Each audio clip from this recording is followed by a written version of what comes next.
At some point in your life, you may feel that something isn't working, that you're trying to be more productive, more kind, more focused, but something remains stuck. And here comes Covey's central question. Is the problem in what you're doing or in how you're seeing? He tells you every person sees the world through internal glasses. In psychology, they're called paradigms, meaning your way of perceiving things. These glasses may be old, blurry, taken from your experiences, your upbringing, your fears, or from others. But you don't see the glasses themselves. You see through them and think that what you see is reality. And here the picture becomes clearer. You don't react to reality as it is, but as you think it is. And just as blurry glasses distort colors and shapes, a distorted paradigm makes your life move in the wrong direction. But it's not enough to change your behaviors, because behaviors come from values, and values come from perceptions. That's why Covey says, true change starts from the inside out, not from appearance nor from results, but from the root. You want better results? Start by changing how you see yourself. You want deeper relationships? Start by changing how you understand others. You want to succeed? Start by defining what the word success means to you in the first place. And here, Covey distinguishes between two essential things: values and principles. Values are what you believe in, and they may be right or wrong. But principles are the unchanging laws that govern life, like honesty, respect, responsibility, cooperation. And the closer your values are to principles, the more your life will be consistent, peaceful, and effective. But you won't reach that suddenly, rather through a journey that begins with re-examining what you believe in and how you see the world. A journey that starts with a difficult question: am I truly living my life or just repeating what others taught me?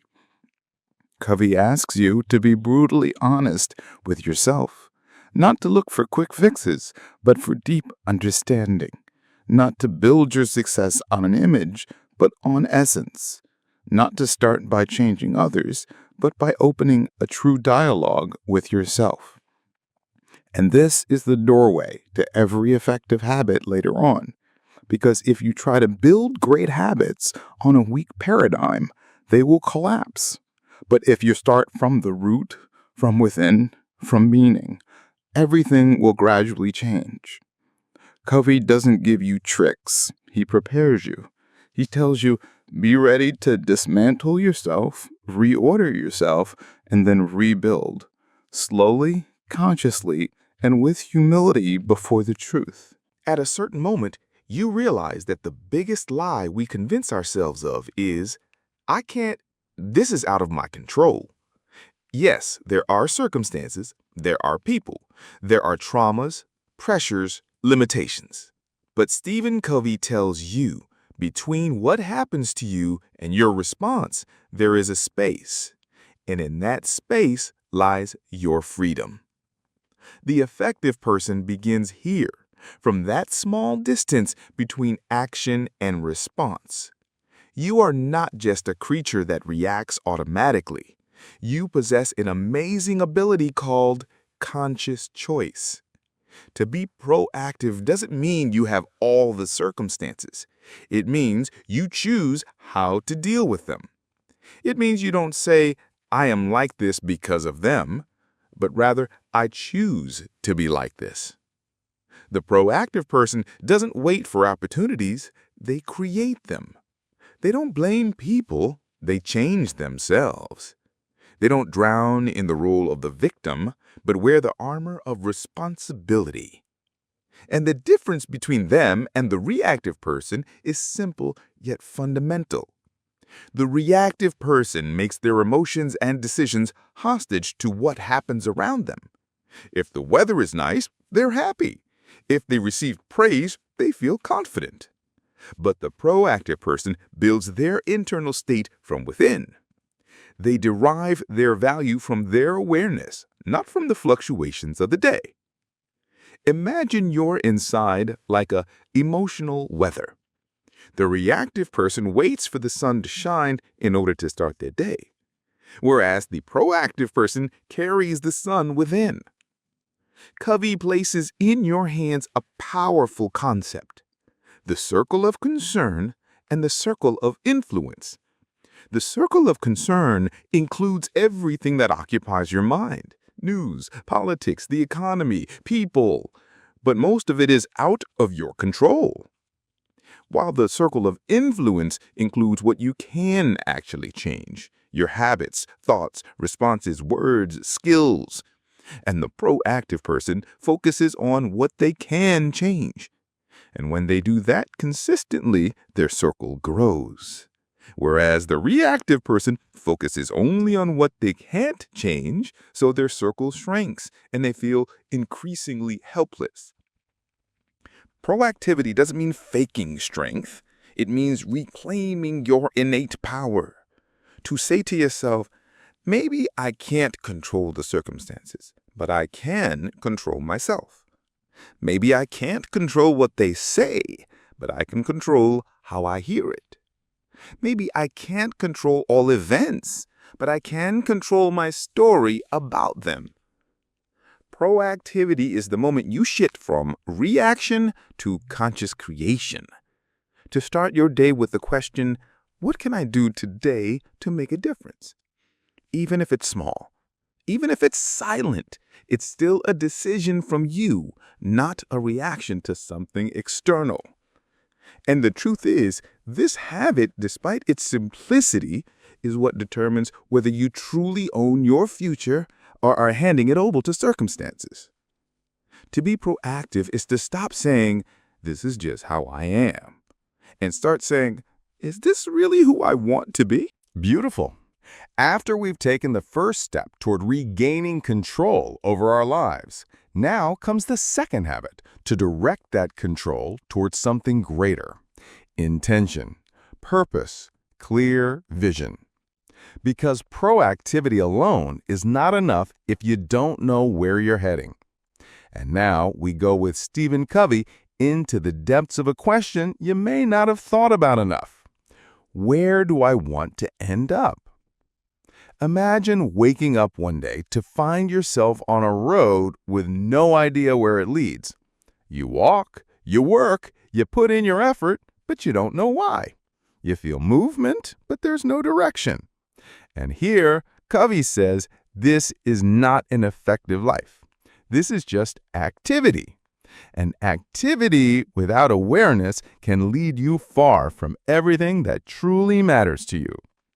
The effective person doesn't just live their day, they build their future every day with intention. And here comes the second habit. Begin with the end in mind. This doesn't just refer to professional goals or material achievements, but to taking a moment to ask, who do I want to be? How do I want to be remembered by those I love? What values do I want to shape my decisions, my choices, my reactions, even my way of life? Covey invites you to a strange but powerful exercise. Imagine you are attending your own funeral. You don't hear people talking about your job or your bank account, but about your qualities, your values, your impact, your moments with them. What they say on that day, does it resemble the life you're living today? This is not a dark exercise, but one to bring you back to depth. Because the truth is, most people spend their lives climbing the ladder of success only to discover in the end that it was leaning against the wrong wall. To begin with the end in mind is to write your story first, before your life fills up with scenes from others. To not let circumstances write your fate, but for you to begin the intention. But words alone are not enough. Covey asks you to write a personal mission statement, like an internal constitution. What are your priorities? What are your core values? What kind of relationships do you want? What is the meaning you live for? And when you write this, you have a compass. And when difficult decisions come, you don't get lost because you know who you are, what you want, and where you're heading. And here, something magical happens. Every day becomes a step toward that image you carry in your mind. Every moment becomes an opportunity to get closer to the person you want to be. To begin with the end in mind is to live the present while looking toward the future. To always remember that every moment builds something within you. So choose to build something worth building. Wonderful. After you become proactive in your life, and after you've begun to see the future clearly, now comes the moment when these principles are tested. The moment of action, organization, commitment. Because it's not enough to know what matters, you must actually give it priority. In the third habit, Stephen Covey doesn't just talk about time management, but about self-management in light of what is most important. Imagine you're about to start your week. A long to-do list, messages, commitments, people waiting for you, endless appointments. You start to feel very busy. But in the middle of all this comes a simple question, like an arrow. Is all this that you're doing what truly matters? This precisely is where the difference between the successful and the scattered becomes clear. It's not about who works more, but about who puts first things first. Covey says, many people live in constant reactivity. They rush toward what is urgent, not what is important. They're held captive by calls, notifications, requests, meetings. But amid the noise, the things that truly build life are lost. Your relationship with yourself, family time, planning, thinking, creativity, wellness. To put first things first doesn't mean to fill your schedule, but to free it. To protect your space from all that is unnecessary, so you can give your best to what truly deserves it. And here, Covey presents a brilliant visual tool, the time management matrix. 4 quadrants: urgent and important, crises, deadlines; not urgent but important, planning, relationships, health, self-development; urgent but not important, calls, messages, interruptions; and not urgent and not important, distractions, addictions, boredom. And it tells you, most people get lost in quadrants 1 and 3, while successful people consciously live in quadrant 2, where there is no external pressure, but an internal, conscious decision to focus on what makes a long-term difference. To put first things first is to say no to what's distracting you so you can say yes to what matures you. To learn the art of saying no, not out of cruelty, but out of protection. To not fill your day with small accomplishments while your heart ignores the big tasks, like a phone call you haven't made to your mother, or an idea you haven't written down, or time with yourself you haven't given yourself in months. Priorities are not spoken, they are lived. Every minute you spend with something is a message. You are worth my time. So, is what's taking your time right now truly worthy of you? To put first things first is to declare your inner independence from the flood of urgency. It is to build your week with intention, not reaction. It is to choose to live a life that is not full, but meaningful. After we've crossed the first half of the path, the part Covey called the private victory, and succeeded in building the self, determining the direction, and organizing priorities. Now we move from the solitude of inner growth to the larger arena, relationships, influence, interaction with others.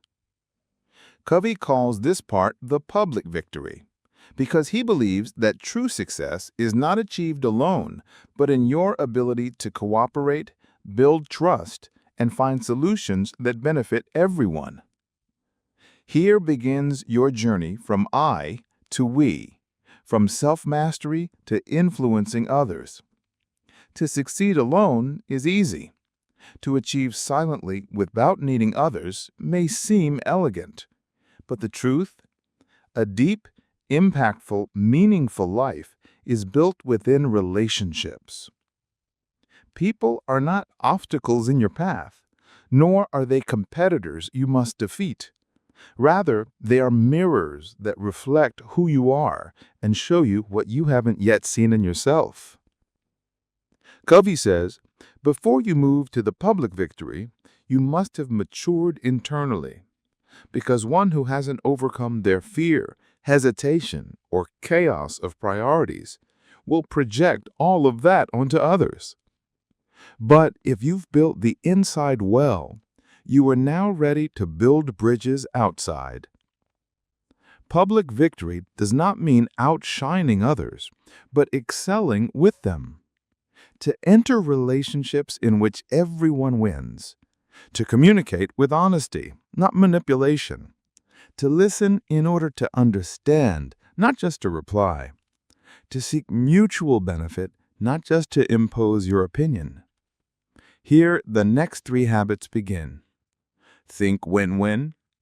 Seek first to understand, then to be understood. Synergize. But before we explain each habit, remember, relationships are not battles, nor are they cold contracts of interest. They are spaces for mutual growth. And when you enter them with awareness, with sincerity, with a willingness to change and evolve, relationships transform from a burden into a blessing, and from conflict into partnership. Covey says, success in relationships is not luck. It is a habit that is built just like you built yourself, step by step, with honesty and consistency. Now that we've begun entering the world of relationships and influence, the 4th habit comes to break one of the deepest myths we unconsciously believe, that winning must come at someone else's expense. That success means there must be a loser in return. But here, Stephen Covey flips the equation and presents you with one of the most powerful ideas for success in both life and relationships. Think win-win. Since we were children, we were taught that the world is a competitive field. Either you win or you lose. And if you want to win, you must be faster, smarter, more cunning than others. Get the highest grade. Take the opportunity before someone else. Prove you're the best. But in the midst of all this, no one told us something very simple, yet extremely important, that you can win without making someone else lose. Think win-win is not just a nice idea, it's a radical shift in your mindset. To see relationships, partnerships, even disagreements through the lens of how can we both come out with the best result? The problem is that most of us live by one of 2 patterns. Either I win and you lose, where I impose myself and win no matter the cost, or I lose and you win, where I constantly give in out of fear of rejection or losing the relationship. And some fall into the worst, I lose and you lose, purely out of revenge or stubbornness. But few people have the courage and awareness to say, I want us to win together. Because that requires 2 great things, strength of character and inner confidence. To believe that you don't need to diminish others to feel your worth, and that you don't have to give up what matters to you just to please others. Rather, that there's always a middle ground, a common space, a smart way that satisfies both sides without either losing themselves. Covey says win-win is not a romantic attitude, it's a thinking system. It begins with respecting yourself and respecting the other. It starts when you no longer see the relationship as a battle, but as an opportunity for growth and cooperation. But this doesn't mean being so forgiving that you're weak or so strict that you're harsh. It means balancing 2 things, clarity about what you want and flexibility in how you reach it. To negotiate, to listen, to think, to innovate, to look for a third option that wasn't previously visible. An option born from the belief that when we cooperate, we create more value than what either of us could have achieved alone. Think about your relationships now. How many times did you win something small but lose the relationship? How many times did you agree to something you didn't want just to avoid conflict and the fire kept burning inside you? How many times did you think compromise was clever only to discover it was draining? To think in a win-win mindset is to stop reacting and start solving. It's to admit that the other person is not an adversary, but a partner in crafting a new outcome. And in this lies the brilliance. When we win together, we plant trust. And when we plant trust, we open the door to relationships that last, bear fruit, and move us forward. Wonderful. After we understood the importance of building relationships with the mindset of I win and you win, now comes the real challenge in any human communication: understanding. But not the kind of understanding that just waits for its turn to speak. Rather, the understanding that listens sincerely to see what lies behind the words. And in the fifth habit, Stephen Covey asks us to radically change the way we speak, and especially the way we listen. In most of the conversations you have daily, you may think you're listening, but the truth, you're just waiting for your turn to talk. You listen to reply, not to understand. You analyze, judge, evaluate, assume, prepare your response, even before the sentence in front of you is finished. Stephen Covey says it clearly. Most people do not listen with the intent to understand. They listen with the intent to reply. And this alone is enough to destroy the deepest relationships, because what a human being seeks most is to be understood. Not to be fixed, not to be corrected, not to be judged, but simply to feel that the one in front of them truly sees them. And here appears the fifth habit: seek first to understand, then to be understood. In every conversation, every discussion, every moment filled with tension or misunderstanding, start with a simple question. Am I truly present right now? Am I listening to what the other person is feeling, or am I preparing my defense? Am I searching for meaning, or just the right reply? True listening is not easy because it requires you to stop being the center, to step out of yourselves and into the world of another person, to take off your own glasses and try to see from their perspective, to be silent, not just in voice, but in judgment, in interruption, in conclusion. Covey calls this empathic listening, to listen with your heart, not just your ear, to hear what lies beyond the words, the emotions, the intentions, the pain that is not openly said. When you do that, an invisible magic happens. The other person feels safe. They open up. They breathe. True connection begins. And when they feel understood, they become ready to understand you. And this is Covey's brilliant order. Do not seek to be understood first, but to understand first. Because true understanding builds trust. And trust opens the door to dialogue. And dialogue creates solutions. In every tense relationship, in every difficult discussion, in every moment you feel you're not getting through, pause, listen, say, "Help me understand your point of view."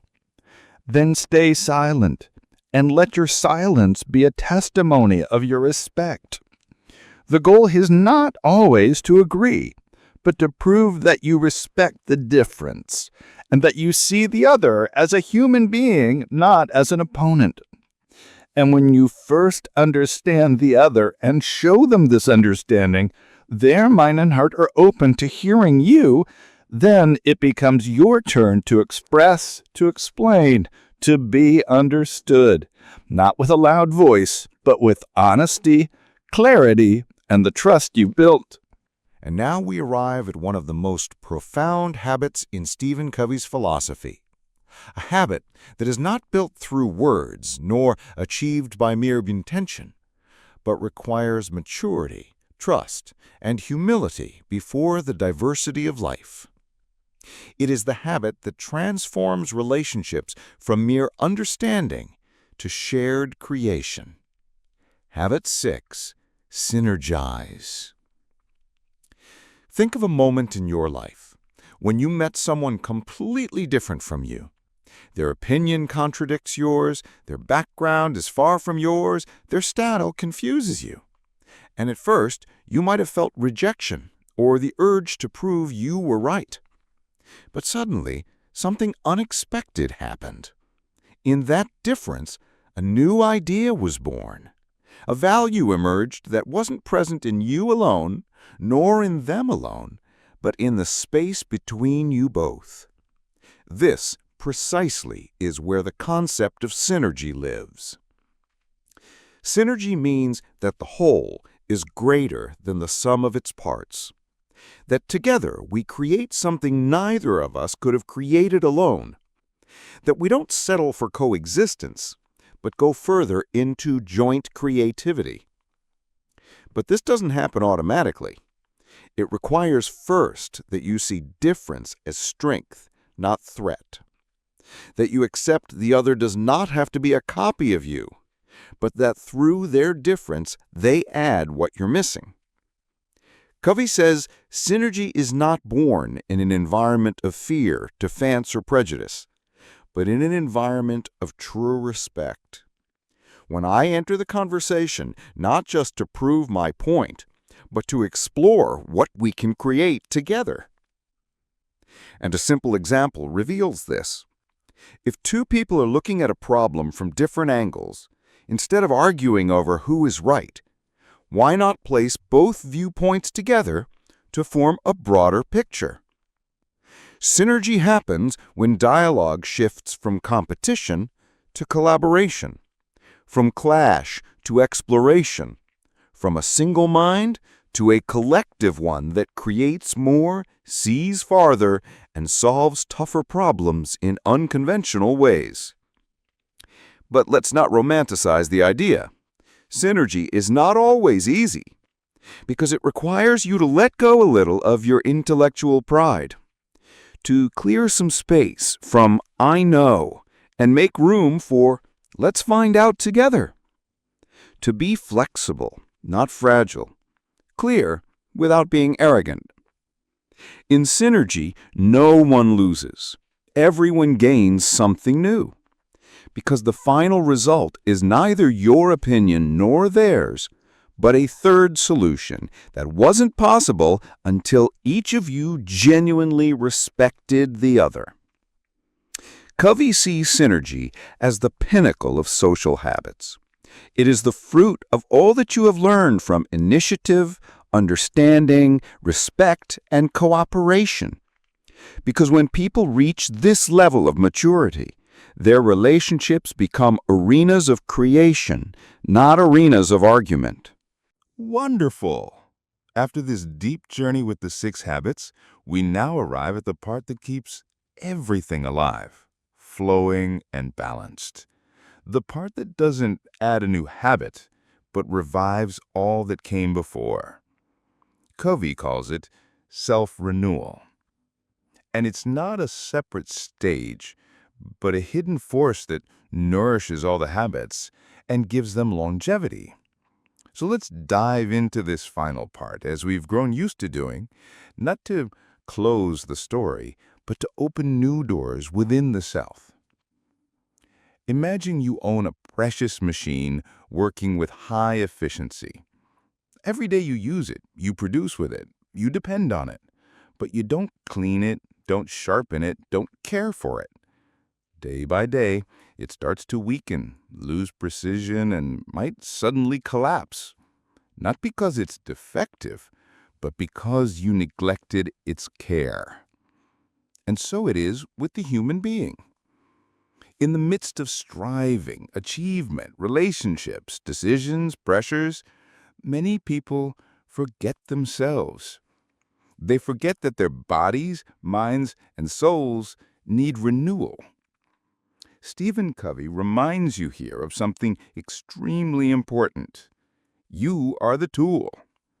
You are the means by which you think, make decisions, build relationships, and accomplish everything. And if you don't renew yourself, you will gradually collapse, no matter how good your intentions or how great your skills. That's why he offers us what he calls sharpen the saw.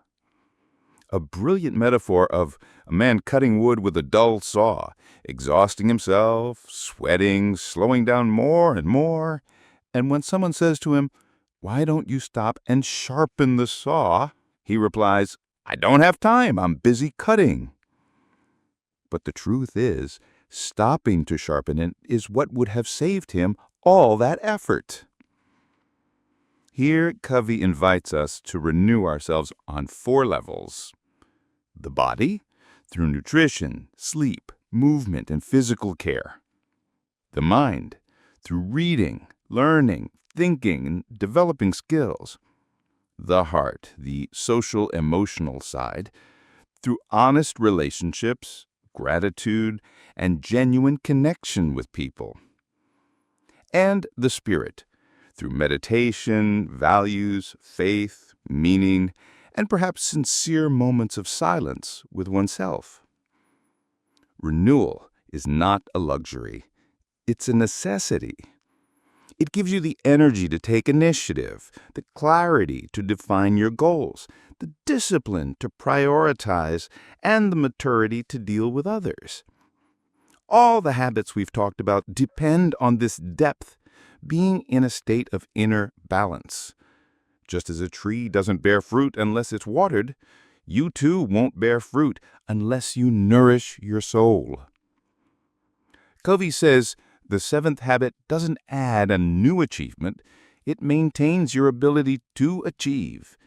It's like inhaling after exhaling, like rest after striving, like silence that gives words their meaning. And the more renewed you are, the more present you become. And the more present you are, the more effective and impactful you become. So don't be ashamed to pause, to reflect, to breathe, to rearrange yourself. Because renewal is what makes you a human who doesn't run out, but grows constantly. Wonderful! So now we arrive at the 7th habit, which in reality is not the end of the path, but a cyclical beginning that constantly brings you back to yourself, to refine it, refresh it, and give it the ability to continue. The habit that preserves your balance amid pressure and reminds you that giving begins from within. It is the habit, sharpen the saw. Imagine a man in the forest, cutting down a tree with an old saw. He's dripping with sweat, breathing heavily, his face grim. He spends hours and hours pushing with all the energy he has, but the tree won't fall because the saw has become dull. When you say to him, "Stop for a moment and sharpen the saw," he immediately replies, "There's no time for that. Can't you see I'm busy?" And right here, Stephen Covey summarizes the tragedy of many people. They work, strive, exert themselves, but without rest, without renewal, without reflection, until they lose their energy, their relationships, their health, and perhaps even themselves. The 7th habit tells you, stop. Not to withdraw, but to renew. Not to justify laziness, but to ignite your fuel again. Because you are the saw, and if you're not sharpened, you won't cut anything, no matter how much effort you exert. Covey sees the human being as an integrated entity, composed of 4 dimensions. Each one needs constant renewal. The body, physical, not just to look strong, but to actually remain able to live. A tired mind doesn't think well, and an exhausted heart doesn't feel well. So start by taking care of your body. Get enough sleep. Move, not as a duty, but as liberation. Eat mindfully, not to fill a void, but out of respect for your body. Don't ignore small aches. Every physical pain hides a psychological message too. The mind, mental. The mind, if unused, rusts. Read, not just to be called cultured, but to expand your vision. Write, analyze, reflect. Clear your mind of noise, like you clean your phone from unnecessary files. Every idea you add to yourself is a step toward clearer vision. And every moment of conscious silence is a moment of deeper thought. The heart, emotional, social, relationships that are neglected, wither. Form real bonds, not just a list of context. Choose those who add to you, not those who drain you. Forgive, not just for them, but to free your own heart. And be grateful, because gratitude returns you to the present and fills your heart with meaning amid the rush. The spirit, spiritual. You may be the strongest physically and the smartest mentally, but if there is nothing glowing inside, everything becomes empty. Make time for silence, for prayer, for meditation, for connecting with something greater than yourself. Perhaps God, or your values, or the mission you were created for. The soul does not scream. It whispers. And if you're not quiet enough, you'll never hear it. The habit of sharpening the saw is not a vacation, but a life philosophy. To not wait until collapse to rest, to not wait for illness to care, to not wait for loneliness to reach out, but to make renewal a daily habit building you from the inside before you were built on the outside. And thus, all the previous habits become not temporary actions, but a balanced, mature, and effective way of life. Every great mind starts with a single page, and you've just turned one. If this chapter's moved you, imagine what's coming next. Subscribe, hit the bell, and unlock the next idea. Keep listening, keep growing.